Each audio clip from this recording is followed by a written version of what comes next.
My name is Sam Neiman, a member of the League of Women Voters of Fremont, Newark, and Union City.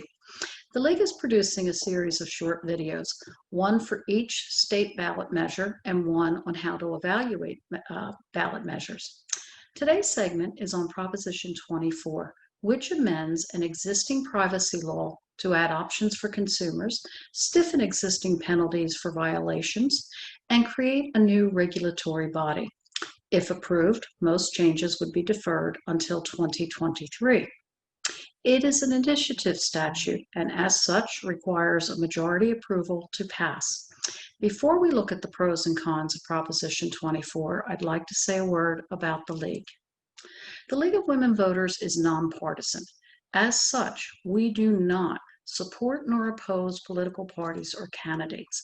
Our mission is to encourage informed and active participation in government, work to increase understanding of major public policy issues through education of both our members and the public at large, and lastly, on issues we have studied and come to consensus upon, we work to influence public policy through advocacy.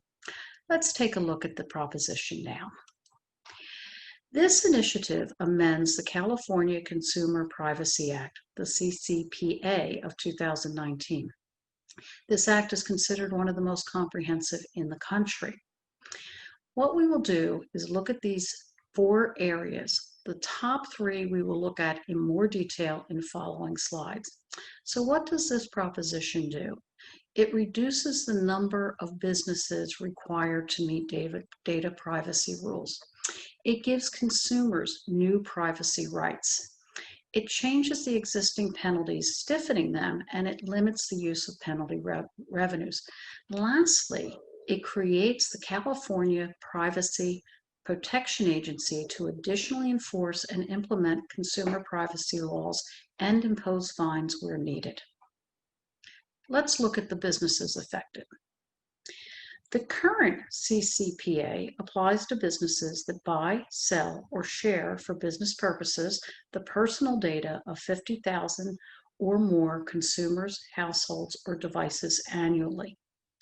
Proposition 24 would no longer count devices, and it increases the annual threshold to 100,000 or more consumers or households. The other 2 bullets, the earning 25 million in revenue or more and earning 50% or more in annual revenue from selling personal data information, is the same as before. And look at the consumer protections. It permits consumers to prevent businesses from sharing personal information. We can correct our inaccurate personal information, and it limits the business's use of sensitive personal data. That includes precise geolocation, race, ethnicity, and health information. The consumer has to opt out of any sale or sharing of information. We talked about penalties changing.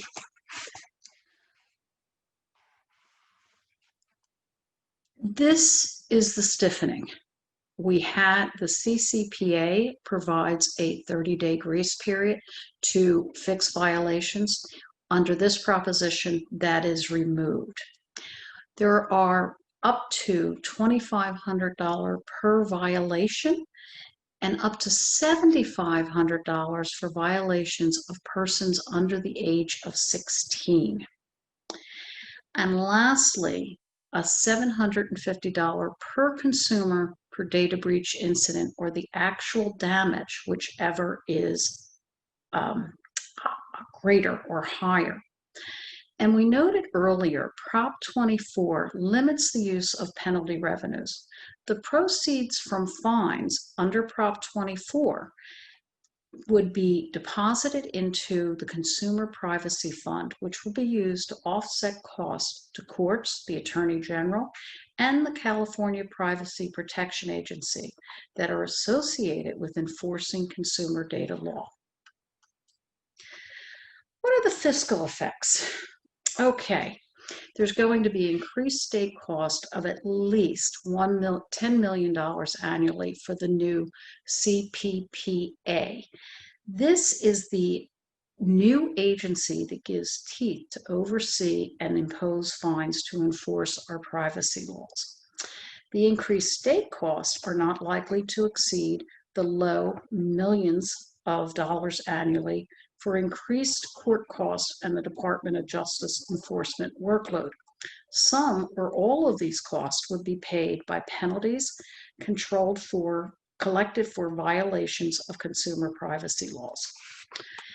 It's unknown what the impact on state and local revenue taxes would be because of the economic effects resulting from new requirements on businesses to protect consumer data. What are the supporters saying? It protects most of your personal data. And with that higher fines for young people, it safeguards the young people. It puts limits on what personal data can be collected, and it establishes that enforcement agency. If you want to get more information on that, look at caprivacy.org. Some of the supporters include Alistair McTaggart and his wife, Celine. They are the creators of a group called Californians for Consumer Privacy. Common Sense Media, a group that promotes safe use of media and technology for children. Consumer Watchdog, Alice Huffman, president of the California NAACP, and Representative Ro Khanna, Democrat of Fremont. Now, what are the opponents saying? The opponents believe it reduces rights under the current law. It gives businesses a new way to collect information through health and financial apps. It allows businesses to charge you more if you opt out of providing your personal data. It lacks the backing of a broad coalition of privacy advocates.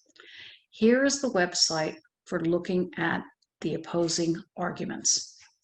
Some of those opposing this proposition are the American Civil Liberties Union, Public Citizen, Consumer Federation of California, Dolores Huerta, labor and civil rights leader, and the Orange County Register editorial board. Now, let's take a look at where most of the money is coming from for both the support and opposition. The support has received from Alistair McTaggart over $5 million, and what I was able to see as of September 17th was all of the support monies came from Mr. McTaggart. In opposition, no opposition committee has raised enough money to be tracked by the FPPC. A couple of local committees did raise about $45,000 for this particular opposition of 24. Talked about doing research on this. This is a list of nonpartisan sites in which you can find data yourselves. I highly recommend looking at all the League of Women Voters sites.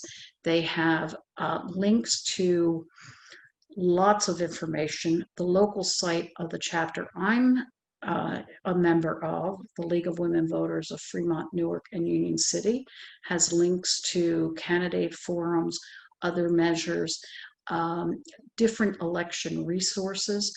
Voters Edge is a comprehensive site looking at the November election.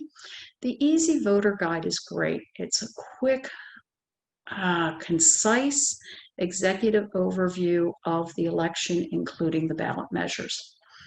I personally, mostly because I'm a nerd, use the Legislative Analyst Office site, which gives a fiscal and other analysis of the measures. And I also use the Secretary of State website. If you're on the Secretary of State website, it's good to look at CalAccess. That gives you lots of financial information on who has been contributing to various committees and what those contributions are. The FPPC, the Fair Political Practices Commission, we're one of the lucky states that has this.